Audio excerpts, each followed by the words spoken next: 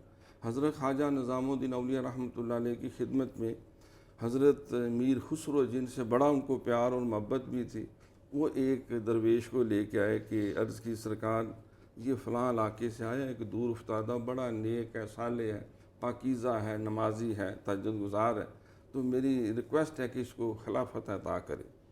تو آپ نے فرمایا کہ جو تم نے باتیں کی وہ ساری ٹھیک ہے، لیکن اس کے پاس علم نہیں ہے، اس کے پاس علم نہیں ہے۔ تو بے علموں جرا کرے فقیری، کافر مرے دیوانہ ہو۔ یہ فقر کی دنیا تو قرآن سکھانا ہے، یہ تو حدیث رسول سکھانا ہے، یہ تو فقہ کی تعلیم دینا ہے، یہ تو امانت، دیانت، صداقت، شرافت، صبر، شکر، تو یہ پاکیزہ اوصاف حمیدہ سے مزین ہونا ہے۔ تو یہ جو ہے جب اس کے پاس علم ہی نہیں، اس کے پاس کوئی بنیاد ہی نہیں، تو یہ کس طرح جو ہے فقر کی دنیا میں۔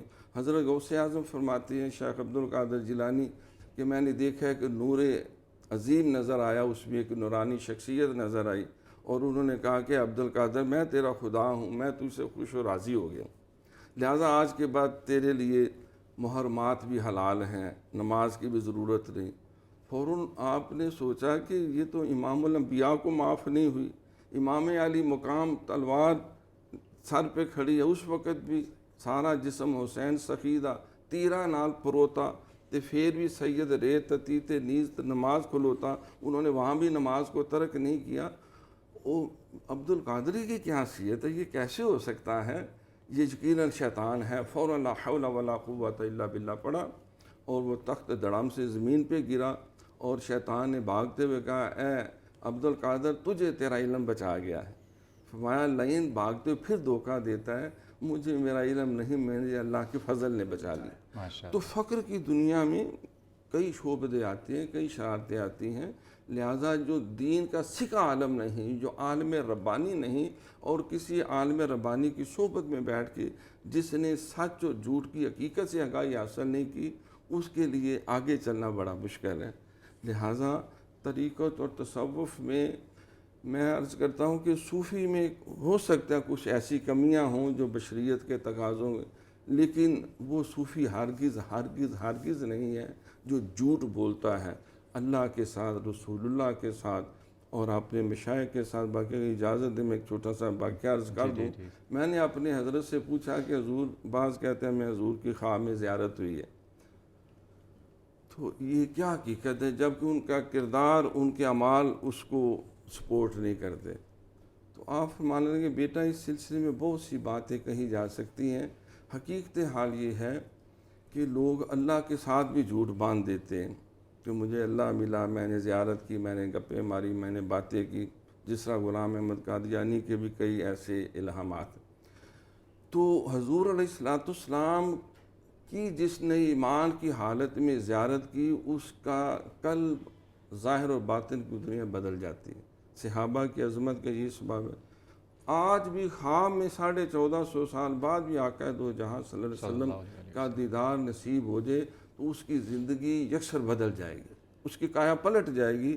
وہ بے نماز ہے نمازی ہو جائے گا، جاہل علم کی طرف آ جائے گا، بد کردار بد اخلاق ہے نیکی کی طرف آ جائے گا۔ اگر اس کی زندگی میں کوئی ایسا واضح انقلاب نہیں آیا تو سمجھے اس نے دیکھا کوئی اور چیز ہے، کسی اور کو ہے، لیکن گمان یہ کیا ہے کہ شاید حضور علیہ السلام کی زیارت ہوئی۔ پھر بعض کہتے ہیں جی میرے ساتھ حضور گھنٹہ پورا گپے مارتے رہے، باتیں کرتے، نعوذ باللہ معاذ اللہ۔ آپ انتہائی تھوڑا کلام کرتے تھے اور آپ فرمایا کرتے تھے بہترین کلام وہ ہے جو کل اور عدل ہو، جو دلیل پہ مبنی ہو اور مختصر ہو۔ آپ کو خواب میں بھی اگر سرکار کا کسی کو دیدار ہوتا ہے تو وہ بھی جو ہے انتہائی قلیل اور چند حروف پہ مشتمل گفتگو ہوتی ہے۔ اور اگر عورتوں کو سرکار خواب میں دیدار ہوتا ہے تو آپ کے کوئی سائیڈ پوز نظر آتا ہے، یا آپ اپنی محرمات کے ساتھ ہوتے ہیں، اور خاتون بھی اپنے بھائی، والد، شوہر کے کسی محرم کے ساتھ ہوتی ہے، اور ایک سائیڈ سے نظر آتا ہے، یا گنبد خضرا نظر آ گیا، یا آپ کا دست اقدس یا وجود کا کوئی حصہ۔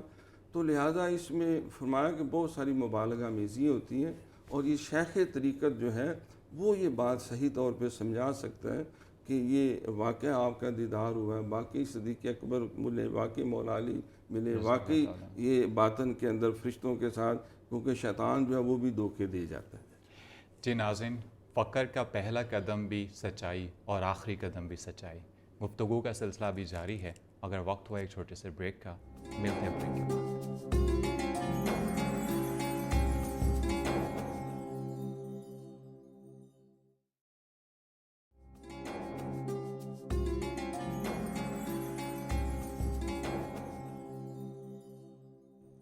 ناظرین، وقفے کے بعد آپ کو دوبارہ خوش آمدید کہتے ہیں۔ حسب روایت اپنے آخری سوال کی جانب بڑھتے ہیں۔ ہمارا آخری سوال اپنے دونوں معزز مہمانان گرامی سے ہوتا ہے کہ نوجوان نسل کو جھوٹ اور سچ کی تمیز سکھانے کے لیے کیا اقدامات کیے جا سکتے ہیں؟ میں تو یہ کہوں گا کہ یہ جو مینر ہیں، جو اقدار ہوتی ہیں، یہ تو کسی بھی تہذیب کی بنیاد ہوتا ہے۔ اسلامی تہذیب کی بنیاد، جو بنیادی قدریں ہیں، ان میں سب سے بڑی قدر جو ہے وہ سچائی کی ہے۔ جیسا کہ ڈاکٹر صاحب نے بھی فرمایا ہے کہ مومن جو ہے اس میں اور برائیاں ہو سکتی ہیں لیکن جھوٹ نہیں ہو سکتا، اور اس کے لیے بہت ضروری ہے کہ ہمارے نصاب کے اندر، ہمارے گھروں کے اندر ایسا ماحول ہو۔ ہمارے والدین کی ذمہ داری ہے، اساتذہ کی ذمہ داری ہے، معاشرے کے ہر فرد کے اندر، ایک دکاندار سے لے کر ایک سیاستدان تک، ملک کے ذمہ داران تک، ان کا یہ فرض بنتا ہے کہ وہ اپنے فکر سے بھی اور اپنے عمل سے بھی سچائی کا اظہار کریں۔ اسی کے اثرات پھر معاشرے میں ہوتے ہیں۔ اقبال نے تو بہت خوبصورت بات کہی ہے، اور میرا خیال ہے کہ قرآن و سنت کا نچوڑ ہمارے سامنے رکھ دیا ہے کہ دنیا کی امامت اگر تم چاہتے ہو تو صداقت کو اختیار کرو۔ یعنی دنیا کی امامت اگر تمہارے چاہتے ہو کہ دنیا پوری تمہارے پیچھے چلے، تم امام ہو، آگے ہو، تو سبق پھر پڑھ صداقت کا. تو صداقت کا جو سبق ہے وہ دوبارہ ہمیں پڑھانا ہے، بتانا ہے اپنے معاشرے کے اندر، اور یہ اتنی اس کی تکرار ہونی چاہیے ہماری ہر جگہ، اور پھر تکرار سے بھی زیادہ اس پر عمل سے اظہار ہونا چاہیے، کیونکہ عمل سے اظہار اس بات کا ہوتا ہے. نبی کریم صلی اللہ علیہ وسلم کی سیرت سے ہمیں اسی بات کا پتہ چلتا ہے. ایک بچہ آتا ہے تو اور خاتون یہ کہتی ہیں کہ یہ میٹھا زیادہ کھاتا ہے، فرمایا ٹھیک ہے اسے کل لے آنا. فرمایا یا رسول اللہ، دوبارہ وہ لے کے آئیں، فرمایا کہ بیٹا میٹھا نہ کھایا کرو. فرمایا یا رسول اللہ کل یہ بات کہہ دیتے، آپ نے فرمایا میں نے خود شاید استعمال کیا. تو یہ اصل میں جو سچی بات ہے، آپ خود عمل کریں گے تو دوسروں پر اس کے اثرات ہوں گے. اسی لیے یہ تعلیم دی جائے، عام کی جائے، ہمیں عمل سے بھی اس کا اظہار کریں، اور اپنے بچوں کو، معاشرے کے ہر فرد کو اس کی تلقین کریں کہ وہ سچائی کو اختیار کریں اور جھوٹ سے اجتناب کریں. جی سر، آپ اس میں کچھ کہنا چاہیں گے؟ انگریزی کا ایک محاورہ ہے کہ actions speak louder than words. جو عمل اور کردار کی بات ہے وہ ماں زبان کے دعووں سے بہت بلند و بالا ہوتی ہے. تو نوجوان بلا شک و شبہ کسی معاشرے میں ایک ریڑھ کی ہڈی کی حیثیت ہے ان کی، وہ مستقبل کے معمار قوم بھی ہیں. تو ان کی تربیت اور ان کی اصلاح کرنا گویا کہ پوری قوم کی تربیت و اصلاح. تو اس میں جھوٹ کے حوالے سے میں سمجھتا ہوں کہ سب سے بڑی جو رسپانسبلٹیز ہے وہ ماں باپ کی بنتی ہے. اگر ماں باپ کا کردار سچائی سے عبارت ہے، سچ بولنے سے عبارت ہے. دیکھیں پیرانے پیر چھوٹی عمر ہے، گھر سے روانہ ہوتے ہیں، والدہ ان کو 40 دینار یا وہ سکے دیتی ہے اور ساتھ ایک ہی تلقین کرتی ہے، بیٹا جھوٹ نہیں بولنا، تم نے سچ بولنا ہے. اور جب ڈاکو رستے میں پڑ جاتے ہیں، سب کو لوٹتے ہیں، کہتے ہیں بچے یا نوجوان تیرے پاس بھی کوئی چیز ہے؟ کہاں میرے پاس 40 دینار ہے. ایک اس دور میں خطیر رقم سمجھی جاتی تھی 40 سونے کے سکے. تو اس نے سمجھا شاید یہ مذاق کر رہے ہیں، لوگ تو ہم سے مال چھپاتے ہیں، یہ مطلب کہ لٹانے یہ نہیں ٹھیک. دوسرا آیا، تیسرا آیا، تو انہیں شک پڑ گیا. وہ پکڑ کے سردار کے پاس لے گئے، یہ ہمارے ساتھ مذاق کر رہے ہیں، اس کو اسپیشل سزا دے. تو انہوں نے پوچھا بھئی کیا ہے تمہارے پاس کوئی شے؟ نے کہا میں نے ان کو بھی پہلے بھی کہا کہ میرے پاس 40 دینار ہے، اور میری والدہ نے وہ یہاں بغل کے نیچے یہاں تھیلی میں چھپائی ہوئی، دکھاؤ ذرا. کھول کے دکھایا تو گنے پورے 40. سردار نے کہا حد ہو گئی، لوگ تو مال بچا رہے ہیں، تم مطلب کہ لٹاتے جا رہے. انہوں نے کہا مجھے اس کی کوئی پرواہ نہیں، مال بچتا ہے یا لٹ جاتا ہے، میں نے تو اپنی اماں کے حکم کی تعمیل کیا. اماں نے کہا تھا کہ بیٹا جھوٹ نہیں بولنا ہے، جو مرضی ہو جائے، نقصان ہوتا ہے تو ہوتا رہے، اللہ پورا کر دے گا. تو آپ نے ایسی صداقت، سچائی اور اخلاص سے یہ بات کہی کہ وہ ڈاکوؤں کے سردار کے دل میں وہ بات چلی گئی. کیونکہ بات جو دل سے نکل دیا اثر رکھتی ہے. پر نہیں طاقت پرواز مگر رکھتی ہے. قرآن میں بھی اللہ نے فرمایا کہ لما تقولون ما لا تفعلون کبر مقتا عند اللہ ان تقولوا ما لا تفعلون. وہ باتیں کیوں کہتے جس پہ خود عمل نہیں کرتے؟ اللہ کے نزدیک بڑی بدتمیزی کی بات ہے کہ تم وہ کہتے پھرو جس پہ عمل نہیں ہے. تو انسان کی زبان سے تاثیر ختم ہو جاتی ہے. آپ کیونکہ سچائی کے پیکر تھے، اللہ نے اسی لیے پیرانے پیر سلطان الاولیاء کا رتبہ بھی دیا. تو اس کا دل ایسا پسیج گیا کہ ڈاکو نے توبہ کی، سارے ڈاکو نے توبہ کی، اور سارے وہ اللہ کی رضا کی راہ پہ چل پڑے. ماشاءاللہ. تو ماں باپ کا کردار بنیاد ہے. جب ہم دیکھتے ہیں ہمارے ماں باپ آپس میں بیویاں بیوی کے تعلقات کشیدہ ہیں، جھوٹ چلتا ہے، دادا جھوٹ بول رہا ہے، دادی جھوٹ بول رہی ہے، خالہ پھوپھیاں، سارا جھوٹ کا وہاں مرغوب ہے. ہم کہیں وہاں سے خواجہ باز بستامی پیدا ہو جائے یا خواجہ جنید بغدادی نکل آئیں تو ایسا نہیں ہوگا.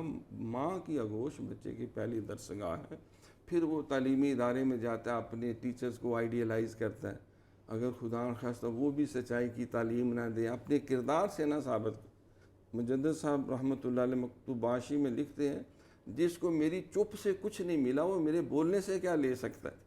تو انسان جب کسی کو دیکھتا ہے سچائی کا پیکر ہے تو پھر اس کو سمجھانے کی ضرورت نہیں کہ سچائی کیا ہوتی ہے. جب وہ دیکھتا ہے کہ یہ فراڈیا ہے، جھوٹا ہے، بیکار آدمی ہے، اسے کے اندر وہ بری عادتیں ڈالنے کی ضرورت نہیں. جب باپ سگریٹ پیے گا تو بیٹا بھی پیے گا، باپ اور بھائی جوا کھیلیں گے تو بچہ بھی جوا کھیلے گا. جب سارے گھر کے اندر جو ہے بے حیائی چلے گی تو وہ اس سے متاثر ہوگا. تو اساتذہ کی ذمہ داری ہے, پھر حکمران طبقے کی ذمہ داری ہے, اور میں عرض کروں گا سب سے بڑھ کے اس میں ہمارے علماء کی بھی بڑی ذمہ داری ہے, مشائخ کی ذمہ داری ہے. وہ خود سچائی کا ایک چیتا جاگتا نمونہ بنے, اور وہ اپنے مقتدیوں کے لیے بھی, اپنے مریدین کے لیے بھی سچائی کی وہ جیتی جاگتی تصویر بنے. حضور علیہ السلام فرمایا کلکم رائن وکلکم مسئول عن رعیتہ, تم میں سے کہ ہر کوئی نگہبان ہے اور اس سے اس کی رعیت کے بارے میں پوچھا جائے گا.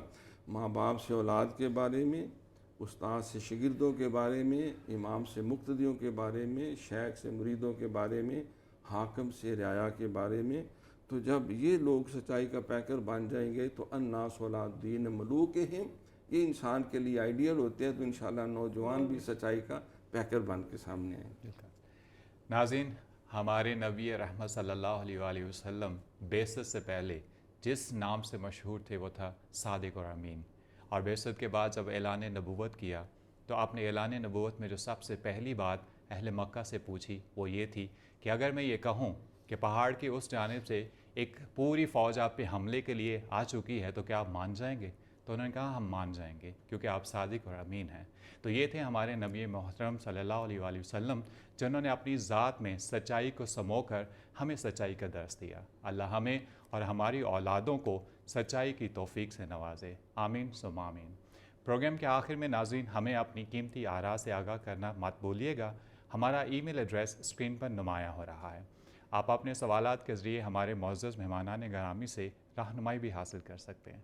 آپ آج کے منتخب شدہ کلام سے محظوظ ہوں اور ہمیں دیجیے اجازت. انشاءاللہ اگلے پروگرام میں پھر آپ سے ملاقات ہوگی. اللہ حافظ.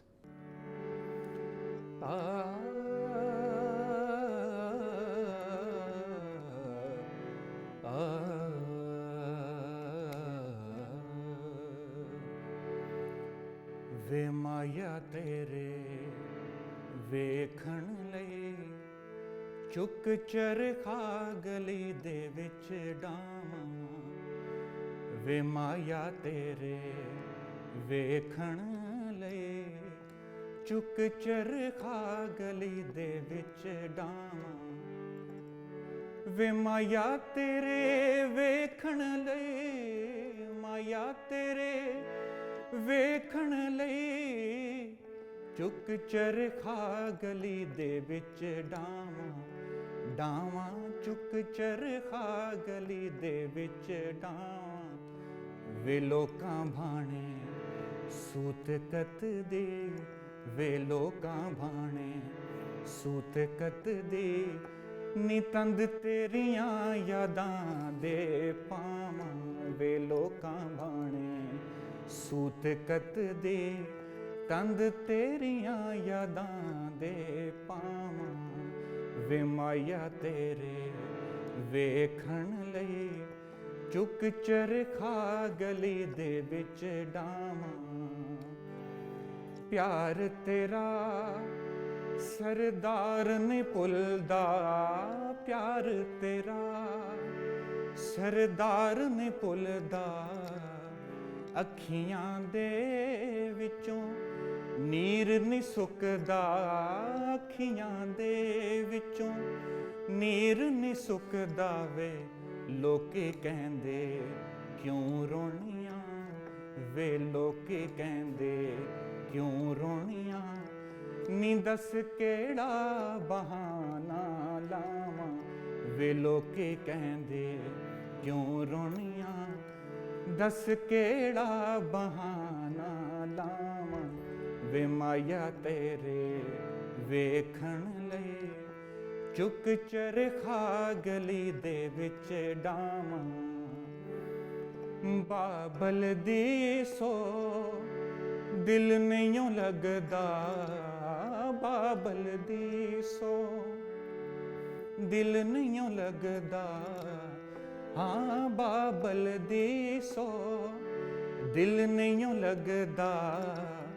ਸਾੜੇ ਸੇਕ ਹਿਜਰ ਦੀ ਅੱਗ ਦਾ, ਸਾੜੇ ਸੇਕ ਹਿਜਰ ਦੀ ਅੱਗ ਦਾ ਵੇ ਇਹੋ ਮੇਰਾ ਜੀ ਕਰਦਾ ਵੇ ਇਹੋ ਮੇਰਾ ਜੀ ਕਰਦਾ ਕਰ ਛੱਡ ਕੇ ਮਲੰਗ ਹੋ ਜਾਵਾਂ ਵੇ ਇਹੋ ਮੇਰਾ ਜੀ ਕਰਦਾ ਵੇ ਇਹੋ ਮੇਰਾ ਜੀ ਕਰਦਾ ਕਰ ਛੱਡ ਕੇ ਮਲੰਗ ਹੋ ਜਾਵਾਂ ਵੇ ਮਾਇਆ ਤੇਰੇ ਵੇਖਣ ਲਈ ਵੇ ਮਾਇਆ ਤੇਰੇ ਵੇਖਣ ਲਈ ਚੁੱਕ ਚਰਖਾ ਗਲੀ ਦੇ ਵਿੱਚ ਡਾਵਾਂ ਵੇ ਮਾਇਆ ਤੇਰੇ ਵੇਖਣ ਲਈ ਮਾਇਆ ਤੇਰੇ ਵੇਖਣ ਲਈ ਚੁੱਕ ਚਰਖਾ ਗਲੀ ਦੇ